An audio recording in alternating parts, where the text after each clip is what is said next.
عليه ونعوذ بالله من شرور أنفسنا ومن سيئات أعمالنا من يهده الله فلا مضل له ومن يضلل فلا هادي له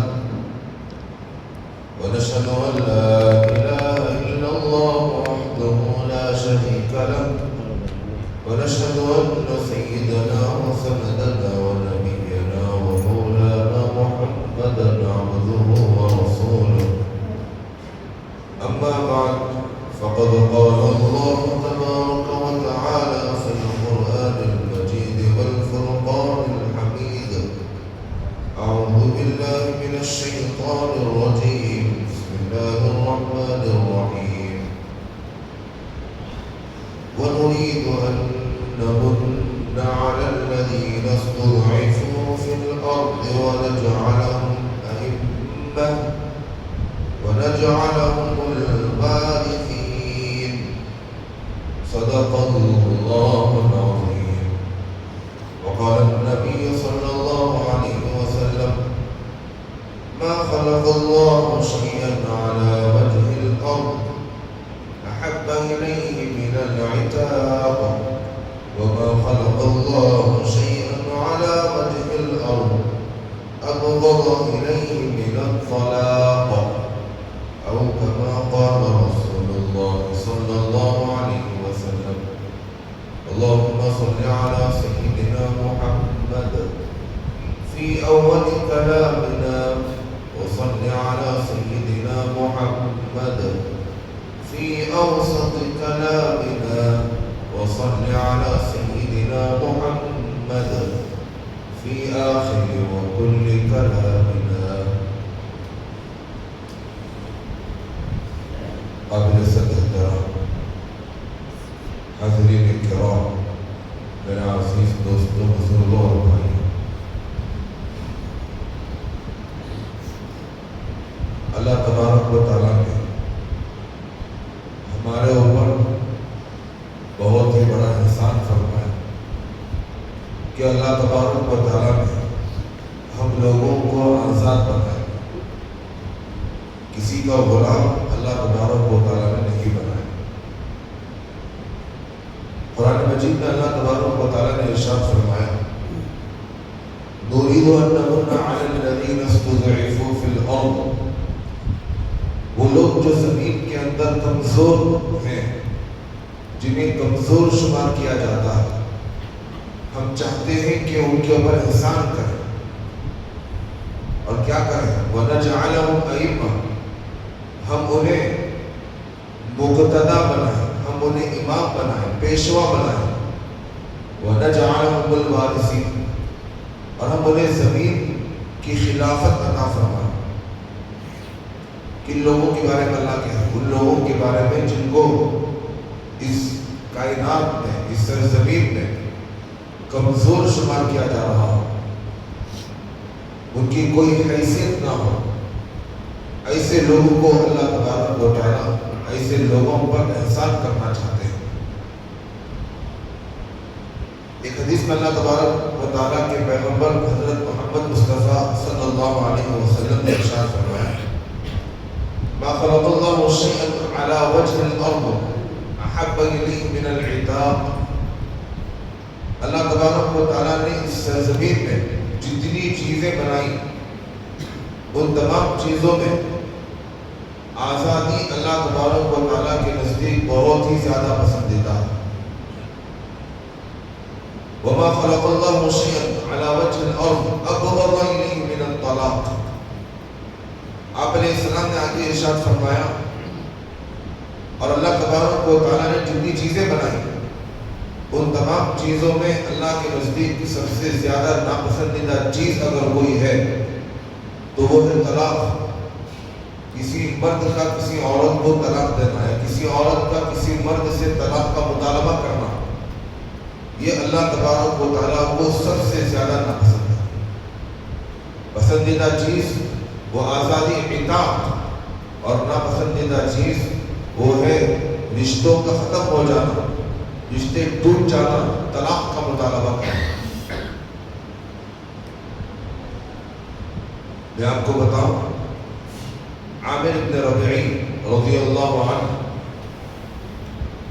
جب رستم کے دربار میں پہنچے، وہاں پر جو انہوں نے تقریر فرمائی ان کے سامنے رستم کے پوچھنے پر کہ تم یہاں پر کیوں تشریف لائے، تو عامر ابن ربیعی رضی اللہ عنہ نے ارشاد فرمایا، ابتعثنا اللہ تبارک و تعالیٰ نے ہم لوگوں کو بھیجا، کیوں بھیجا؟ لنخرج العباد من عبادت العباد الى خالق العباد، تاکہ ہم بندوں کو مخلوق کی غلامی سے نکال کر اللہ تبارک و تعالیٰ کی غلامی میں ہم شمار کریں، اللہ کی غلامی کی طرف انہیں لے کر آئیں۔ اور اسی طرح انہوں نے کہا مورتیوں کی، غیر اللہ کی عبادت سے نکال کر صرف ایک اللہ تبارک و تعالیٰ کی عبادت کی طرف بلانے کے لیے، لوگوں کے مظالم سے بچا کر اللہ تبارک و تعالیٰ کے عدل و انصاف کی طرف دعوت دینے کے لیے اللہ نے ہم کو بھیجا۔ کتنی پیاری بات عامر ابن ربیعی رضی اللہ عنہ نے کہا۔ لیکن ہم لوگوں نے آزادی کے اس مفہوم کو غلط سمجھ لیا، آزادی کو ہم نے صحیح نہیں سمجھا۔ آزادی کے عنوان پر بات اس لیے ہو رہی ہے کیونکہ آئندہ کل وہ دن ہے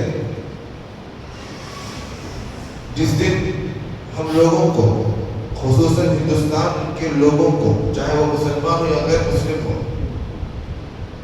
انگریزوں کے ظلم سے، انگریزوں کی غلامی سے انہیں نجات ملے، ہم کو نجات ملے، ہمارے آباء و اجداد کو نجات ملے۔ ایسے موقع پر ہمارا یہ فریضہ بنتا ہے، ہمارا یہ حق ہے کہ ہم جو ہے آزادی کے حقیقی مفہوم کو سمجھیں، ہمارے آباء و اجداد کی قربانیوں کو ہم یاد کریں اور ہم ان کے نقش قدم پر ہم بھی چلنے والے بن جائیں۔ اور اسی طرح اسلام دشمن طاقتوں نے ہماری تاریخ کو مٹا کر جو نئی تاریخ رقم کی، ہماری تاریخ کو جو ختم کرنا چاہتے ہیں اور ایک من گھڑت تاریخ ہمارے سامنے پیش کرنا چاہتے ہیں، ان کو زوردار تمانچہ لگے، انہیں ان کی مکاریوں میں، ان کی اس چال بازیوں میں انہیں کامیابی نہ ملے۔ اس لیے یہ ساری باتیں سال میں ایک دو مرتبہ پیش کیے جاتے ہیں ایسے مواقع پر۔ الغرض سب سے پہلے ہم یہ سمجھیں گے کہ آزادی کتنی طرح کی ہے۔ اگر ہم اسے تقسیم کریں، اسے ڈیوائڈ کریں تو آزادی چار طریقے کی۔ پہلی آزادی فریڈم فرام لا اینڈ شریعہ، لا اور شریعت سے آدمی کو آزادی مل جائے۔ بعض لوگوں کا یہ تصور ہے، مثال کے طور پر آدمی یہ چاہتا ہے کہ جس ملک میں وہ رہتا ہو اس ملک کا کوئی قانون اسے کچھ نہ کہے، جس مذہب پر وہ چلنے والا ہو وہ شریعت، وہ مذہب کے قوانین اسے کسی بندش میں نہ جکڑے، اسے آزادی کے ساتھ چھوڑ دیں۔ یہاں تک کہ ایسی آزادی وہ چاہتے ہیں، آپ لوگ جانتے ہیں مرد چاہتا ہے کہ وہ عورت بن جائے، عورت چاہتی ہے کہ وہ مرد بن جائے، ٹرانسجنڈر جسے ہم کہتے ہیں، یہ بننا چاہتے ہیں تو کوئی کچھ نہ کہے، نہ لا کچھ کہے اور نہ شریعہ کچھ کہے، اسے وہ آزادی تصور کرتے ہیں۔ بعض یورپین ممالک میں کچھ لوگ انہوں نے سوچا کہ ہم لوگ تو پہلے ڈاگ تھے، کتے تھے، انہوں نے اپنے آپ کو ڈاگ بنا لیا، ان کے لیے الگ علاقے بنائے گئے اور وہ وہاں پر آزادی کے ساتھ رہنا چاہتے ہیں، جبکہ اللہ تبارک و تعالیٰ نے ان کو انسان بنایا۔ تو یہ وہ آزادی چاہتے ہیں، فریڈم فرام لا اینڈ شریعہ، یہ پہلی پہلی قسم کی آزادی. دوسری آزادی فریڈم فرام شریعہ، یعنی کہ شریعت کا کوئی اصول، کوئی قانون ان کے اوپر نہ ہو. جیسا کہ میں آپ کو بتاؤں، اور اللہ تبارک و تعالیٰ نے بھی صاف صاف کہہ دیا فَمَنْ شَاءَ فَلْيُؤْمِنْ وَمَنْ شَاءَ فَلْيَكْفُرْ. اللہ نے اس کائنات کو بنایا، یہی پوری دنیا کا بادشاہ ہے، یہی پوری دنیا کا مالک ہے. اس کے باوجود ہم لوگوں سے یہ کہا گیا کہ تم کسی کو پکڑ کر جبر کر کے کسی کو تم کلمہ نہیں پڑھا سکتے. دعوت دے سکتے ہو، بلا سکتے ہو، لیکن کسی کو تلوار کے زور سے یا پھر ڈرا دھمکا کر یا مال کی محبت دے کر کسی بھی طریقے سے تم کسی کو مومن نہیں بنا سکتے. اسی کو اللہ نے کہا فَمَنْ شَاءَ فَلْيُؤْمِنْ، جس کا دل چاہے وہ مومن بن جائے. وَمَنْ شَاءَ فَلْيَكْفُرْ، جس کا دل چاہے وہ کفریہ انداز میں ہی رہے، باطل عقیدوں پر ڈٹے رہے، جیسا چاہے اپنی زندگی گزارے. فریڈم فرام شریعہ. میں آپ کو بتاؤں، اللہ تبارک و تعالیٰ نے اس کائنات کو بنانے کے باوجود اللہ تبارک و تعالیٰ نے کسی کے اوپر مالی تعاون کو نہیں رکھا. زکوٰۃ جو ہم ادا کرتے ہیں وہ عبادت کے طور پر ادا کرتے ہیں، وہ بھی مالداروں کے اوپر. مالدار ہو، سال گزرے، نصاب کے برابر وہ مالک ہو، عقل مند ہو، بالغ ہو، کتنے شرائط اللہ تبارک و تعالیٰ نے اس میں رکھ دیے، تب جا کر آدمی کے اوپر زکوٰۃ واجب ہوتی ہے. ایسے ہی زکوٰۃ واجب نہیں ہوتی. اسلام کے اندر ٹیکس کا کوئی تصور نہیں ہے. جزیہ وہ بھی ادا کرتے ہیں، وہ جزیہ اس لیے لیتے ہیں، اس بنیاد پر لیتے ہیں کہ ہم مسلمان تمہارے جان کی، مال کی، عزت کی، آبرو کی، ہر چیز کی ہم تمہاری حفاظت کریں گے. حفاظت کرنے کے عوض میں ان سے جزیہ لیتے ہیں، اور جزیہ لینے کی مقدار بھی متعین ہے کہ ایسے آدمی سے جزیہ کتنا لینا ہے کہ اس کے اوپر بوجھ نہ ہو، اس کے اسے بھاری نہ ہو ادا کرنے میں. ایسا جزیہ لیتے ہیں. ایسا نہیں جیسا کہ موجودہ زمانے میں ٹیکس کا نظام ہے، ایسا کوئی مالی تعاون اسلامی شریعت میں نہیں ہے. تو میں یہ کہہ رہا تھا، دوسری آزادی فریڈم فرام شریعہ، اور تیسری آزادی فزیکل فریڈم اور مینٹل سلیوری. تیسری قسم کی آزادی وہ یہ ہے کہ آدمی جسمانی اعتبار سے تو وہ آزاد ہو گیا، لیکن ذہنی اعتبار سے آدمی غلام بن گیا. آج کے زمانے میں اگر ہم سمجھنا چاہیں تو آسانی کے ساتھ سمجھ سکتے ہیں. ویسٹرن کلچر کو، مغربی تہذیب کو ہم میں کا ہر ایک آدمی اپنانا چاہتا ہے. بظاہر وہ یہ کہتا ہے کہ میں تو آزاد ہوں، لیکن حقیقت میں وہ ویسٹرن کلچر کا غلام بنا ہوا ہے. مثلا میں آپ کو بتاؤں اس طور پر وہ غلام بنا ہوا ہے. سب سے پہلے تو دیکھ لیں، سیکولرزم کی جو بات ہوگی وہ یورپین ممالک سے بات ہوگی. سیکولرزم کا مطلب یہ ہے کہ آدمی جس مذہب پر وہ چلتا ہے، مذہب کا انوالومنٹ، مذہب آدمی کی سیاسی زندگی میں اور آدمی کی اجتماعی زندگی میں دخل انداز نہ ہو.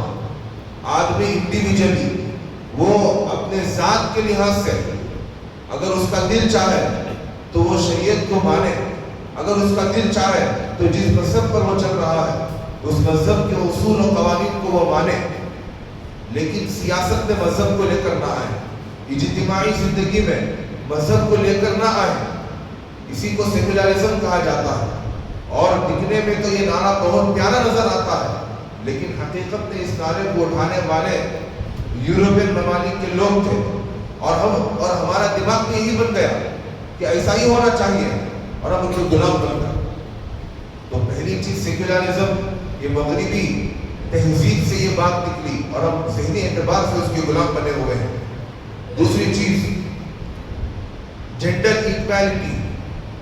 جینڈر ایکویلٹی کا مطلب یہ ہے کہ تمام امور میں مرد اور عورت دونوں برابر ہیں. یہ بات کھانے والے بھی ویسٹرن کے لوگ ہی تھے، اور ہم لوگ بھی، ہمارا نعرہ بھی یہی بن گیا کہ ہر چیز میں جو کام مرد کر سکتا ہے وہ کام عورت کر سکتی ہے، جو کام عورت کر سکتی ہے وہ کام مرد کر سکتا ہے، دونوں کے درمیان میں برابری ہونی چاہیے۔ اسلام ایسا نہیں کہتا۔ بعض معاملات میں اللہ تبارک و تعالیٰ نے خلقت کے اعتبار سے، فطرت کے اعتبار سے مردوں کو کچھ قوت دے کر بنایا، مردوں کو اللہ تبارک و تعالیٰ نے عورتوں کے اوپر حاکم بنایا، اگرچہ کہ ان کے حقوق ادا کرنا ہے، اگرچہ کہ ان کے ساتھ نرمی کا رویہ اختیار کرنے کو اسلام کہتا ہے، لیکن بعض امور میں وہ مردوں کا مقابلہ نہیں کر سکتی۔ تو لہٰذا وہ الگ ٹاپک ہے، جینڈر ایکویلٹی کی بات اٹھانے والے بھی وہی کے لوگ تھے۔ تیسری چیز، ہم لوگ اگرچہ کہ مسلمان ہیں، ہماری مادری زبان اگرچہ کہ اردو ہے، اردو بولنے میں ہم لوگوں کو شرم محسوس ہوتی ہے، لیکن یورپین ممالک کی جو زبان ہے، انگلش بول کر ہم لوگ فخر محسوس کرتے ہیں، اور انگلش بولنے والوں کو ہم جو ہے بڑی عظمت کی نگاہوں سے دیکھتے ہیں، اور جو انگریزی نہیں بول پاتا اور جو اپنے وطن میں رہ کر وطن کی زبان بولتا ہے، اس کی کوئی اوقات اور حیثیت ہی نہیں ہے، اسے عظمت کی نگاہوں سے نہیں دیکھا جاتا۔ تو یہ غلامی نہیں تو اور کیا ہے؟ انہوں نے جو چیز ہمارے درمیان میں چھوڑی، ہم نے اسے قبول کیا اور ہم نے ان کی غلامی کو اختیار کر لیا۔ زمزم کا پانی پینا ہم لوگوں کو پسند نہیں، زمزم کا پانی ہم لوگ تھوڑی مقدار میں پیتے ہیں اور تھک جاتے ہیں، اس کے مقابلے میں شراب کو آپ لے لیں، وائن، وسکی، ریڈ بل اور پتہ نہیں کیا کیا نام ہے، شراب کے مختلف نام دے کر شراب کو فروغ کیا جاتا ہے، اور آدمی اسے خرید کر پینے میں ایک فخر محسوس کرتا ہے۔ وہ پینے میں آدمی یہ سمجھتا ہے کہ مجھے طاقت حاصل ہو گئی، مجھے قسم کی قوت مل گئی، میں اور کام کر سکتا ہوں، یہ سوچ کر آدمی ان کی بنائی ہوئی، ان کی فیوریٹ چیز کو آدمی استعمال کرتا ہے۔ اب یہ ذہنی غلامی نہیں تو اور کیا ہے؟ تو محترم دوستوں، فزیکلی تو ہم فریڈم ہے، فزیکلی تو ہم لوگ آزاد ہیں، لیکن مینٹلی ہم لوگ ویسٹرن کے غلام بنے ہوئے ہیں۔ تو یہ تیسری قسم کی آزادی۔ چوتھی قسم کی آزادی وہ ہے فریڈم آف نیشن، یعنی قوم کی آزادی، ملک کی آزادی، کسی خارجی طاقت سے ملک کا آزاد ہو جانا۔ جیسا کہ ہم لوگوں کو ایسٹ انڈیا کمپنی سے آزادی ملی، برٹش سے ہم لوگوں کو 1947 میں آزادی ملی، تقریباً 260 سال کے بعد قریب قریب مسلمانوں کو آزادی ملی، بلکہ پوری قوم کو، غیر مسلموں کو اور جتنے لوگ یہاں پر بستے ہیں ان تمام کو جو آزادی ملی، اسے کہتے ہیں فریڈم آف نیشن۔ یہ 4 طریقوں کی آزادی کی تقسیم ہے، اور اس میں سے آج جس ٹاپک پر مجھے بات کرنا ہے وہ ہے فریڈم آف نیشن، کہ نیشن کو، قوم کو کیسی آزادی ملی۔ محترم دوستوں، اس کے اوپر بات کرنے سے پہلے تمہیدی طور پر 2 باتیں میں آپ احباب کے سامنے عرض کرنا چاہتا ہوں۔ پہلی بات تو یہ ہے کہ یہ وہ ملک ہے جس ملک کو مسلمانوں نے بہت کچھ دیا۔ یہ وہ ملک ہے، قطب مینار کو آپ دیکھ لیجئے، قطب مینار مسلمانوں نے بنوایا، لال قلعے کو آپ دیکھ لیجئے، لال قلعہ مسلمانوں نے بنایا، تاج محل مسلمانوں نے بنایا۔ اسی طرح ہماری اس ہندوستان کو آزاد کرنے کے لیے انڈمان کے جیلوں میں کالا پانی کی سزا بھگتنے والے 95% مسلمان تھے۔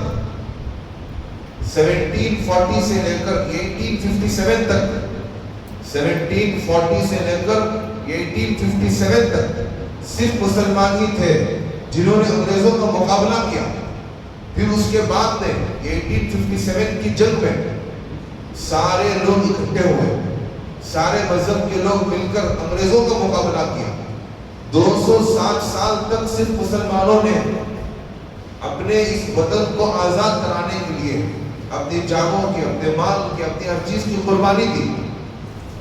میں آپ کو بتاؤں، جس وقت ہمارے ہندوستان کے اندر مسلمانوں کی حکومت تھی انگریزوں انگریزوں کے آنے سے پہلے اورنگزیب عالمگیر رحمۃ اللہ علیہ جو مغلیہ سلطنت کے آخری بادشاہ تھے، ان کی حکومت تھی، اور یہی وہ مسلمان بادشاہ ہیں جنہوں نے ہمارے ہندوستان کو سونے کی چڑیا بنائی۔ ہندوستان کو ہم کہتے ہیں سونے کی چڑیا، ہم لوگ کہتے ہیں گولڈن برڈ جسے ہم کہتے ہیں۔ جنہوں نے ہندوستان کو بنایا، وہ بنانے والے کون تھے؟ وہ بنانے والے یہی مسلم بادشاہ تھے۔ کیسے؟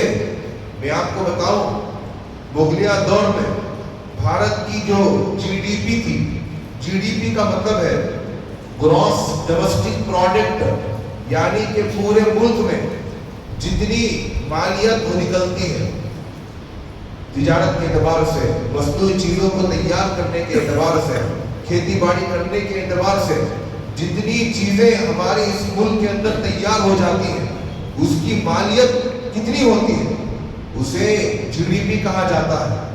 پورے بھارت میں اورنگزیب عالمگیر رحمۃ اللہ علیہ کے زمانے میں بھارت کی جی ڈی پی وہ نمبر 1 پر تھی، کوئی اس کا مقابلہ نہیں کر سکتے تھے۔ اور یہ کہنے والا فرانکوئس باربیئر وہ گواہی دیتا ہے، وہ یہ کہتا ہے کہ اورنگزیب کے زمانے میں بھارت جی ڈی پی میں نمبر 1 پر تھا۔ پھر میں آپ کو بتاؤں، تعلیمی نظام کے اعتبار سے ہندوستان کے اندر جو ایجوکیشن سسٹم تھا، وہ ایجوکیشن سسٹم بھی نمبر 1 پر تھا۔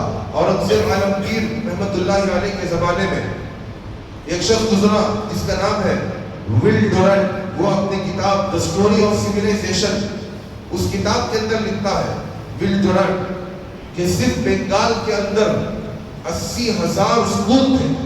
صرف بنگال کے اندر اس زمانے میں 80,000 اسکول تھے۔ 400 لوگوں پر ایک اسکول ہوا کرتی تھی۔ 400 کے افراد جتنے لوگ ہوتے ہیں، 400 کی مقدار پر ایک اسکول بنائے جاتے تھے۔ اب اسکول میں کیا پڑھاتے تھے؟ ول ڈورنٹ وہی لکھتا ہے اپنی کتاب کے اندر کہ وہ اورنگزیب کے زمانے میں اسکول بنائے جاتے تھے، اور وہی اسکول تھی جس کے اندر گرامر کو پڑھایا جاتا تھا، جس کے اندر آرٹس اینڈ کرافٹس کو پڑھایا جاتا تھا کہ چیزوں کو کیسے تیار کرنا ہے، اسے کیسے رنگین بنانا ہے، کیا کرافٹ کیا ہے وہ سکھایا جاتا تھا۔ میڈیسن پڑھایا جاتا تھا، ڈاکٹریٹ وہاں پر پڑھاتے تھے، فلسفہ پڑھاتے تھے، فلسفی ایک سبجیکٹ تھا، منطق لاجک ایک سبجیکٹ وہ بھی نصاب کے اندر داخل تھا۔ اسی طرح مذہبی تعلیمات بھی اسکول کے اندر داخل تھے۔ ساری چیزیں مذہبی تعلیمات بھی ایک اسکول کے اندر پڑھائی جاتی تھی۔ فلسفہ بھی وہیں پڑھایا جاتا تھا، طب بھی، میڈیسن کی پڑھائی بھی وہیں پر پڑھائی جاتی تھی، گرامر، آرٹس اینڈ کرافٹس جتنی چیزیں ہیں وہ ساری چیزیں وہاں پر ایک اسکول کے اندر پڑھائے جاتے تھے۔ یہی آدمی ول ڈورنٹ لکھتا ہے اپنی کتاب دی کیس فار انڈیا، اس کتاب کے اندر لکھتا ہے کہ ہندوستان کا جو عام آدمی، ہندوستان کا عام آدمی کا جو ایجوکیشن ہے، وہ ایجوکیشن برطانیہ کے عمرا، برطانیہ کے بڑے بڑے لوگ، حتیٰ کہ بادشاہ اور ملکہ، ان کے بچے شہید شاہ، ان کے علم کے مقابلے میں بھارت کے ادنا آدمی کا علم بڑا ہوا ہوتا تھا۔ ایسی تعلیم ہمارے اس ہندوستان کے اندر تھی، اور تعلیمی نظام بھی بلندیوں پر پہنچی ہوئی تھی۔ اورنگزیب عالمگیر رحمۃ اللہ علیہ کے زمانے میں طب کے اوپر، میڈیسن کے اوپر 5 کتابیں لکھی گئی، اور 5 کتابیں کوئی آدمی اگر پڑھ لے گا، وہ آدمی MBBS کرنے کے برابر شمار کیا جائے گا۔ ایسی معتبر کتابیں اورنگزیب عالمگیر رحمۃ اللہ علیہ نے لکھوائی اپنے دور خلافت میں۔ محترم دوستوں، یہ ساری چیزیں بھارت کو دینے والے ہم مسلمان ہیں۔ اتنا سب کچھ ہونے کے باوجود ہم ہی سے مطالبہ کیا جاتا ہے کہ تم جو ہے وطن سے محبت کا ثبوت پیش کرو۔ محترم دوستوں، بہت غلط بات ہے۔ میں آپ کو بتاؤں، جس وقت انگریز ہندوستان کے اندر آیا، ہندوستان کے اندر آنے کے بعد سب سے پہلے اورنگزیب عالمگیر رحمۃ اللہ علیہ کے جو دادا تھے جہانگیر، انہوں نے انگریزوں کا استقبال کیا کیلیکٹ کے راستے سے. کیرلا میں جو کیلیکٹ ہے اس راستے سے وہ داخل ہوئے تھے ہندوستان کے اندر. جہانگیر کی حکومت تھی, انہوں نے انگریزوں کو تحفے تحائف دی, ان کا استقبال کیا. لیکن جب دیکھا کہ انگریزوں کے ارادے برابر نہیں ہیں, انگریزوں نے ریلوے لائن ڈالا, انگریز یہاں کے سامان کو لوٹنا چاہا. آپ نے دیکھا ہوگا ہندوستان میں غور کیا ہوگا, ریلوے لائن انہوں نے ڈالا اور وہ ریلوے لائن کی انتہا سمندر پر ہو جاتی ہے. سمندر کے پار یا پھر سمندر سے بہت پہلے اس کی انتہا نہیں ہوتی. ممبئی میں آپ دیکھ لیجئے, بنگال میں آپ دیکھ لیجئے, جہاں کہیں بھی آپ دیکھیں سمندر کی انتہا پر وہ ریلوے لائن ختم ہو جاتی ہے. وہاں تک تو ہندوستان کے سامان کو وہ ٹرین سے لاتے تھے اور وہاں پر سمندر کے راستے سے یہاں کے سامان کو اپنے علاقے میں بیچ دیتے تھے. تو ایسا ان کی پالیسی تھی اور وہ لوگ سمندر کے راستے کو خوفناک راستے بنا دیے. آدمی سمندر کے راستے سے سفر کرنے کو ڈر محسوس کرتا تھا. لوٹ ماری شروع کر دیے. جب یہ ظلم جہانگیر کے دربار میں پیش کیا گیا تو جہانگیر نے انگریزوں کو یہاں سے مار بھگایا. پھر اس کے بعد اورنگزیب عالمگیر رحمۃ اللہ علیہ کے والد جن کا نام شاہ جہاں ہے, انہوں نے پھر انگریزوں کو تھوڑی مہلت دی چونکہ وہ پیچھے پڑے ہوئے تھے. دوبارہ انہوں نے ان کا استقبال کیا. لیکن اورنگزیب عالمگیر رحمۃ اللہ علیہ کے زمانے میں جب انگریز آگے بڑھتے بڑھتے ہندوستان پر قبضہ کرنے کا انہوں نے ارادہ کیا تو اورنگزیب عالمگیر رحمۃ اللہ علیہ نے ان کو یہاں سے جلا وطن کر دیا, ان کو یہاں سے مار کر بھگا دیا. لیکن اورنگزیب عالمگیر رحمۃ اللہ علیہ کے انتقال کے بعد انگریزوں نے کیلیکٹ کے راستے کو چھوڑ کر بنگال کے راستے سے ہندوستان کے اندر ان لوگوں نے داخلہ شروع کر دیا. تجارت کے بہانے ایسٹ انڈیا کمپنی کا نام دے کر کہ یہ کمپنی ہم لوگ یہاں پر قائم کریں گے, یہ نام کے ذریعے سے ہندوستان کے اندر انہوں نے داخلہ کیا. اور کرتے کرتے بنگال کے اوپر, گجرات کے اوپر, گوا کے اوپر, لکھنؤ, دلی, ان تمام علاقوں کے اوپر انہوں نے قبضہ کر لیا. میں آپ کو بتاؤں 1754 میں سراج الدولہ کے جو نانا تھے, نواب سراج الدولہ کے نانا جن کا نام ہے علی وردی خان, انہوں نے سب سے پہلے انگریزوں سے باقاعدہ جنگ کیا. علی وردی خان نے انگریزوں سے باقاعدہ جنگ کر کے بنگال کو انہوں نے بچانا چاہا. اور پھر جب ان کے انتقال کا وقت قریب آیا تو نواب سراج الدولہ کو بلا کر انہوں نے سمجھایا کہ انگریز یہاں پر آگے بڑھتے ہوئے آ رہے ہیں, آپ کو ان کا مقابلہ کرنا ہے. انہیں وصیت کی, وصیت کر کے انتقال کر گئے. جس وقت نواب سراج الدولہ کے نانا علی وردی خان انگریزوں کا مقابلہ کر رہے تھے, انگریز 2 قلعوں کو فتح کر چکے تھے. ایک ہے فورٹ ولیم اور دوسرا ہے ڈیمنڈ ہاربر, اس کے اوپر ان کا قبضہ ہو گیا تھا. لیکن علی وردی خان نے ان کا مقابلہ کر کے انگریزوں کو مجبور کر دیا کہ وہ فورٹ ولیم میں جا کر پناہ لیں. ایسا انگریزوں کو انہوں نے پیچھے ڈھکیل دیا تھا. لیکن 1757 میں نواب سراج الدولہ نے جب انگریزوں کے ساتھ مقابلہ کیا, اس وقت نواب سراج الدولہ کے پاس تقریباً 60 پر 8,000 کا لشکر تھا اور انگریزوں کے پاس صرف 2,500 سے 3,000 کا لشکر تھا. ان کا مقابلہ ہوا. انگریزوں کی عادت ہے کہ وہ ڈیوائڈ اینڈ رول کی پالیسی کو ماننے والے تھے. انگریزوں کی عادت تھی کہ وہ رشوت دے کر لوگوں کو خریدتے تھے اور کسی نہ کسی طرح اپنے مقصد کو وہ حاصل کرتے تھے. انہوں نے سراج الدولہ کے وزیر کو میر جعفر کو انہوں نے خرید لیا. اس کی غداری کی وجہ سے 60 پر 8,000 کا لشکر ہونے کے باوجود بیٹل آف پلاسی میں, پلاسی کے میدان میں نواب سراج الدولہ کو شکست ہوئی اور اس طرح بنگال مسلمانوں کے قبضے سے نکل گیا. پھر اس کے بعد انگریزوں نے بنگال کے اوپر میر جعفر جو غدار تھا اسے حاکم بنا کر بٹھا دیا. لیکن میر جعفر کے اندر عقل مندی نہیں تھی. میر جعفر ایک بیوقوف آدمی تھا, اس کی بیوقوفی کی وجہ سے انہیں نقصان ہو رہا تھا. میر جعفر کو ہٹا کر میر جعفر کے داماد جس کا نام میر قاسم تھا, انگریزوں نے اسے وہاں کا حاکم بنا دیا. لیکن یہ جو میر قاسم تھا یہ وہ آدمی تھا کہ اس کے اندر وطن کی محبت تھی، اس کے اندر غداری کا کوئی مادہ اس کے اندر نہیں تھا. وہ انگریزوں کا مقابلہ کرنا چاہتا تھا، انہیں یہاں سے بھگانا چاہتا تھا. تو میر قاسم اس نے چالاکی کی، یہ چالاکی کی کہ وہ لکھنؤ میں چلا گیا، وہاں کا جو نواب تھا شجاع الدولہ اسے اپنے ساتھ لیا، اور پھر دلی میں شاہ عالم ثانی اسے اپنے ساتھ لیا، ساتھ لے کر بہار کے علاقے بکسر میں، جسے بیٹل آف بکسر کہا جاتا ہے، بکسر کے میدان میں اس نے انگریزوں کا مقابلہ کیا. لیکن یہاں پر بھی انگریزوں نے اپنی چالاکی کو دکھائی. انہوں نے اودھ کے نواب شجاع الدولہ کو خرید لیا. شجاع الدولہ نے غداری کی، غداری کر کے میر قاسم اور شاہ عالم ثانی کو اکیلا چھوڑ دیا. مجبور میر قاسم کو شکست ہوئی، شاہ عالم کو شکست ہوئی، اور ان دونوں کو پیچھے ہٹنا پڑا. اور اس طرح قبضہ کرتے کرتے انگریزوں نے بنگال کے اوپر مکمل طور پر اپنے قبضے کو جما لیا. تو محترم دوستو، اس طرح 1757 میں نواب سراج الدولہ کو شکست ہوئی. پھر 1764 میں بکسر کے اس میدان میں شاہ عالم ثانی اور میر قاسم کو شکست ہوئی.